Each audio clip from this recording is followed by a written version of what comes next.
नमस्कार दोस्तों, आपका मेरे चैनल पर बहुत बहुत स्वागत है। आज तारीख है 3 जून 2020। मैं आज के टॉप मोस्ट करंट अफेयर्स आपके लिए लेकर आई हूँ, जो कि आपके एग्ज़ाम के लिए मोस्ट इम्पोर्टेंट हैं। और यदि आप किसी भी कंपटीशन एग्ज़ाम की तैयारी कर रहे हैं तो ये करंट अफेयर्स आपके लिए एक मील का पत्थर साबित होंगी। तो चलिए शुरू करते हैं आज की वीडियो। तो जैसे कि हम अपनी वीडियो की शुरुआत एक विचार से करते हैं, तो जो आज का विचार है वो ये है कि ज़िंदगी एक खेल है और यह आपको तय करना है, आप उसको खेल बनाना है या खिलाड़ी। मतलब आपको ये तय करना है कि आपको ज़िंदगी का खेल बनना है या खिलाड़ी, मतलब उसे किस तरीके से खेलना है। अपना जीवन सफल बनाना है या निरर्थ करना है। चलिए शुरू करते हैं आज की वीडियो। मेरा पहला क्वेश्चन है, हाल ही में इस्पात मंत्रालय के सचिव का पदभार किसने संभाला है? तो इस्पात मंत्रालय के सचिव का पदभार किसने संभाला है? तो इसका सही ऑप्शन है प्रदीप कुमार त्रिपाठी। प्रदीप कुमार त्रिपाठी ने हाल ही में इस्पात मंत्रालय के सचिव का पदभार संभाला है। ठीक है, तो अब सचिव शब्द आया है, तो सचिव किसे कहते हैं? तो मैं आपको बता देती हूँ, किसी भी मंत्रालय में सबसे वरिष्ठ आईएएस अधिकारी सचिव कहलाता है। तो वो कौन बने हैं? प्रदीप कुमार त्रिपाठी। ये चीज़ आपको याद रखनी है। अब इस्पात की बात आई है, तो इस्पात मंत्री कौन है? इस्पात मंत्री हैं धर्मेंद्र प्रधान। ये चीज़ भी आप याद रखते चलेंगे। अगर क्वेश्चन से संबंधित जो मैं आपको एक्स्ट्रा चीज़ें बताती हूँ वो ऐसा नहीं है कि वेस्ट होती हैं, वो बहुत इम्पोर्टेंट होती है। क्योंकि कभी ऐसा होता है कि आपको क्वेश्चन का आंसर याद नहीं आता, लेकिन हाँ उससे रिलेटेड बात याद आ जाती है, तो आप एक बार को ऑप्शन ठीक लगा के आ सकते हो। तो उससे संबंधित बातों को भी ध्यान से सुना कीजिए, ये आपके लिए ही अच्छा होगा। चलिए नेक्स्ट क्वेश्चन की ओर आते हैं। हाल ही में भारतीय रिजर्व बैंक द्वारा सिटी बैंक को मानदंडों का अनुपालन नहीं करने के लिए कितना जुर्माना लगाया है? मानदंडों का मतलब हो जाता है, मतलब जो उसने रूल्स रेगुलेशन लगाई होगी उसका पालन नहीं किया है। किसने? सिटी बैंक ने। तो उस पर कितने रुपए का जुर्माना लगाया? कहने का मतलब ये है, तो कितने का लगाया है? 2 करोड़ रुपए का। इसका ऑप्शन नंबर 1 सही है कि उसने 2 करोड़ रुपए का जुर्माना लगा दिया है। ठीक है, किसने? भारतीय रिजर्व बैंक ने। सिटी बैंक पर कितने का? 2 करोड़ का। ये चीज़ याद रखनी है। अब सिटी बैंक की बात आई है, तो सिटी बैंक का हेडक्वार्टर कहाँ है? न्यूयॉर्क में है, यूनाइटेड स्टेट्स में है। जो कि आरबीआई की बात आई है, तो आरबीआई की फुल फॉर्म क्या है? Reserve bank of India. इसका फाउंडेड कब हुआ था? ये 1 अप्रैल 1935 में। और नेशनलाइजेशन इसका कब हुआ था? 1 जनवरी 1949 में। इसका जो हेडक्वार्टर है वो है मुंबई, और जो इसके गवर्नर हैं वो है शक्तिकांत दास, जो कि 25th वे हैं। ठीक है, ये चीज़ आपको याद रखनी है। नेक्स्ट क्वेश्चन की ओर आते हैं। चक्रवर्ती तूफान निसर्ग किस सागर में आया हुआ है? कौन सा?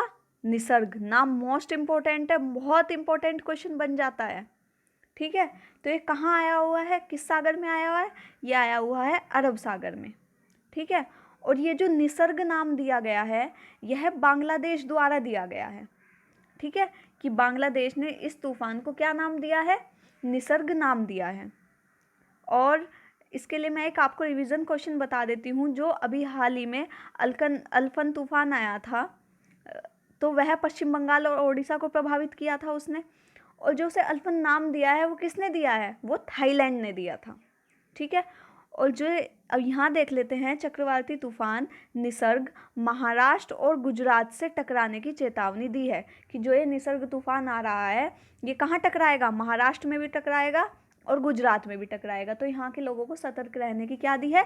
चेतावनी दी गई है। ठीक है, इस क्वेश्चन से आपको इतनी इन्फॉर्मेशन मिलती है। नेक्स्ट क्वेश्चन की ओर बढ़ते हैं। हाल ही में एमएसएमई को सशक्त बनाने के लिए चैंपियन पोर्टल लॉन्च किया है। तो ये किसने लॉन्च किया है? एमएसएमई की फुल फॉर्म मैं आपको आगे बताऊंगी। तो ये किसने लॉन्च किया है? इसे सशक्त बनाने के, सशक्त मतलब स्ट्रॉन्ग बनाने के लिए किसने लॉन्च किया है? नरेंद्र मोदी जी ने लॉन्च किया है। यह पोर्टल एमएसएमई जो छोटी इकाइयां हैं उनको बढ़ाने में मदद करेगा, उसके लिए प्रयास करेगा। तो जो चैम्पियन शब्द आया है, चैम्पियन आपको याद रखना है, चैम्पियन शब्द आया है, इसकी फुल फॉर्म क्या है? Creation and harmonious application of recent process for increasing the output and the national strength. ये इसकी फुल फॉर्म है, आपको याद रखनी है। MSME की फुल फॉर्म है वो क्या है? माइक्रो स्मॉल मीडिया एंटरप्राइजेज, ठीक है। और MSME के जो मंत्री हैं वो कौन है? वो है नितिन गडकरी, जो कि परिवहन मंत्री भी हैं, ठीक है। इस क्वेश्चन से आपको इतनी इन्फॉर्मेशन मिलती है। नेक्स्ट क्वेश्चन की ओर बढ़ते हैं। हाल ही में जीवन रक्षक तकनीक के समान पहुंचने में सुनिश्चित करने के लिए सी-टॉप पहल की लॉन्च किया गया है। तो ये सी-टॉप पहल किसने लॉन्च की है? तो ये WHO ने क्या की है? लॉन्च की है। ये सी-टैप है, TAP। ये सी-टैप पहल लॉन्च की है, किसने की है? WHO द्वारा की गई है। अब WHO की बात आई है तो WHO है क्या, पहले ये जान लेते हैं। तो WHO क्या है? World health organization. इसकी स्थापना कब हुई थी? 7 अप्रैल 1948 में। इसका मुख्यालय जनेवा स्विट्जरलैंड में है और अध्यक्ष कौन है? टेड्रोस एडनोम, ठीक है। अब ये सी-टैप की बात आई है तो इसकी फुल फॉर्म क्या है? सी-टैप की फुल फॉर्म है कोविड-19 टेक्नोलॉजी एक्सेस पूल, इसकी फुल फॉर्म है। अब ये सी-टैप है तो सी-टैप है क्या? आपके दिमाग में ये बात आई होगी। तो सी-टैप का उद्देश्य यह है कि अनुसंधान और सूचना के आदान प्रदान के माध्यम से टीकों और दवाइयों के विकास में तेजी लाना, कि जो टीके वगैरह लगते हैं और जो दवाइयाँ हैं उनके विकास को तेजी लाना, उनका डेवलपमेंट करना, इसका मेन उद्देश्य है सी-टैप। आप याद रखेंगे, इसकी फुल फॉर्म याद रखेंगे, किसने जारी किया ये भी याद रखेंगे। आप एक चीज़ याद रखिए, जो भी हेल्थ से संबंधित चीज़ें होती हैं, अगर आपको कहीं ऑप्शन लगाना पड़ जाए और आपको क्वेश्चन नहीं आता है तो मोस्टली WHO द्वारा होती हैं, ठीक है। तो ये चीज़ आप याद रखेंगे। नेक्स्ट आ जाता है, देश में प्राकृतिक खेती को बढ़ावा देने के लिए हाल ही में किस संस्था ने कृषि सम्मेलन का आयोजन किया है? ठीक है, तो किसने किया है प्राकृतिक खेती को बढ़ावा देने के लिए? नीति आयोग ने क्या किया है? संस्था का सम्मेलन का आयोजन किया है, कृषि संस्था सम्मेलन का। अब नीति आयोग की बात आई है तो नीति आयोग है क्या? तो नीति की फुल फॉर्म क्या है? National institution for transforming India, इसकी फुल फॉर्म है। इसकी स्थापना कब हुई थी? इसकी स्थापना हुई थी 1 जनवरी 2015 में। इसके अध्यक्ष हैं नरेंद्र मोदी और CEO कौन है? अमिताभ कांत। तो ये चीज़ आपको याद रखनी है, मोस्ट इम्पोर्टेंट क्वेश्चन है। प्राकृतिक खेती को बढ़ावा देने के लिए नीति आयोग द्वारा एक समिति का आयोजन किया गया था, ठीक है। नेक्स्ट क्वेश्चन की ओर बढ़ते हैं। सरकार ने किस वर्ग को ऋण प्रदान करने के लिए PM स्वनिधि योजना की घोषणा की है? तो किसे की है? Street vendors. स्ट्रीट वेंडर्स का मतलब होता है जो ये फेरी वाले होते हैं, जो कि नॉर्मल किसी का उद्योग एक जगह स्टेबल नहीं होता है, कोई दुकान नहीं होती है, वो इधर उधर घुमंतु के रूप में अपना सामान वगैरह बेचते हैं, अपनी बिक्री करते हैं, तो उनके लिए स्ट्रीट वेंडर के लिए PM स्वनिधि योजना लाई गई है। इस विशेष क्रेडिट स्कीम के तहत 24 मार्च 2020, कब?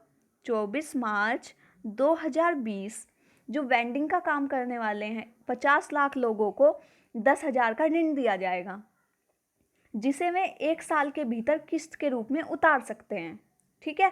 इस लोन को चुकाने का समय 1 साल है, ठीक है। और जो इसे टाइम से चुका सकेगा उसे स्ट्रीट वेंडर के रूप में 7% का वार्षिक ब्याज सब्सिडी के रूप में दिया जाएगा। तो ये इसके लिए इम्पोर्टेंट बातें हैं, मतलब ये इसका उद्देश्य है। नेक्स्ट क्वेश्चन पे आ जाते हैं। 3 बार के ओलंपिक चैंपियन बॉबी जो मोरो का निधन हो गया है, वह किस देश से संबंधित थे? तो इसका सही ऑप्शन है डी। ये किससे संबंधित थे? अमेरिका से संबंधित थे। बॉबी जो मोरे 1956 के मेलबर्न ओलंपिक में 3 स्वर्ण पदक जीतने वाले धावक बॉबी जो मोरे का निधन हो गया है और यह 84 ईयर्स की उम्र में इनकी डेथ हो गई है। तो आप इसका नाम याद रखेंगे क्योंकि 3 बार इन्होंने क्या जीता है? स्वर्ण पदक जीता है। ये कहाँ के हैं? अमेरिका के हैं। तो इस क्वेश्चन से आपको इतनी इन्फॉर्मेशन मिलती है। नेक्स्ट क्वेश्चन की ओर बढ़ते हैं। दिल्ली के मुख्यमंत्री अरविंद केजरीवाल ने हाल ही में कौन सा ऐप लॉन्च किया है? ठीक है, तो इन्होंने कौन सा ऐप लॉन्च किया है? दिल्ली कोरोना। ऑप्शन नंबर 1, इन्होंने क्या दिल्ली कोरोना ऐप लॉन्च किया है? भारत की राजधानी दिल्ली के मुख्यमंत्री अरविंद केजरीवाल ने हाल ही में दिल्ली कोरोना ऐप को लॉन्च किया है। इस ऐप के जरिए यह पता लगाया जाएगा कि किस अस्पताल में कितने बेड खाली हैं। ठीक है, तो ये किसने लॉन्च किया है? ये अरविंद केजरीवाल ने लॉन्च किया है। कौन सा? दिल्ली कोरोना ऐप लॉन्च किया गया है। नेक्स्ट क्वेश्चन की ओर बढ़ते हैं। हॉकी इंडिया में महिला टीम की कप्तान रानी का नाम किस अवार्ड के लिए नामांकित किया गया है? तो इसका सही ऑप्शन है बी, खेल रत्न के लिए इन्हें नामांकित किया गया है। जबकि मैं आपको बता दूं, वंदना, मोनिका और पुरुष खिलाड़ी हरमप्रीत का नाम अर्जुन पुरस्कार के लिए नामित किया गया है, और जो कप्तान रानी है इनका नाम खेल रत्न के लिए नामांकित किया गया है। नेक्स्ट क्वेश्चन की ओर बढ़ते हैं। 3 जून को विश्व भर में कौन सा दिवस मनाया जाता है? तो इसका सही ऑप्शन है ऑप्शन नंबर फर्स्ट, मतलब आज कौन सा दिवस है? तो विश्व साइकिल दिवस आज के रूप में मनाया जाता है। यह दिवस संयुक्त राष्ट्र द्वारा पहला आधिकारिक तौर पर परिवहन के एक सरल, किफ़ायती और भरोसेमंद स्वच्छ पर्यावरणीय संसाधनों को प्रोत्साहित करने के लिए मनाया जाता है। क्योंकि आजकल क्या है, पोल्यूशन की जो समस्या है वो प्रेजेंट में बहुत बढ़ गई है, तो उसी को देखते हुए विश्व साइकिल दिवस मनाया गया था। ठीक है, इतना क्वेश्चन समझ आ गया? किसने बनाया है? यूएन द्वारा मनाया गया है। नेक्स्ट क्वेश्चन की ओर बढ़ते हैं। जैसे कि हम अपनी वीडियो में आज के दिन का महत्व इतिहास में देखते हैं, जिसका हमारा क्या मोटिव है इसे पढ़ने का? हमारा ये मोटिव है ताकि हमारी हिस्ट्री में जो इम्पोर्टेंट चीज़ें हुई हैं वो भी हमें याद रहें। तो 3 जून का इतिहास में महत्व देख लेते हैं। 3 जून को 1930 को भारतीय राजनीतिज्ञ जॉर्ज फर्नांडिस का जन्म हुआ था। ठीक है, ये कौन थे? भारतीय राजनीतिज्ञ थे। 3 जून 1915 को ब्रिटिश सरकार ने रविन्द्रनाथ टैगोर को नाइटहुड की उपाधि से नवाजा था। किसकी उपाधि दी थी रविन्द्रनाथ टैगोर को? नाइटहुड की। ये क्वेश्चन भी आता है, हिस्ट्री में आ जाता है ये क्वेश्चन आपका, कि नाइटहुड की उपाधि किसे दी गई थी? तो रविन्द्रनाथ टैगोर को दी गई थी। कब दी गई थी? 1915 को दी गई थी। क्योंकि आप अगर डेली चीज़ें याद रखेंगे तो आपके 2 हिस्ट्री के क्वेश्चन भी आप देखते हैं, तो 2 हिस्ट्री के क्वेश्चन आपके वैसे ही तैयार हो जा रहे हैं। ठीक है, तो ये चीज़ें आप याद रखेंगे। अगर आपको मेरी वीडियो अच्छी लगे तो लाइक करें, ज़्यादा से ज़्यादा सब्सक्राइब करें, और प्लीज़ ज़्यादा से ज़्यादा शेयर करें। हमें अपना सपोर्ट दें, तभी हम कुछ बेटर आपके लिए ला सकेंगे। Thank you so much. मिलते हैं कल नई वीडियो के साथ। Thank you.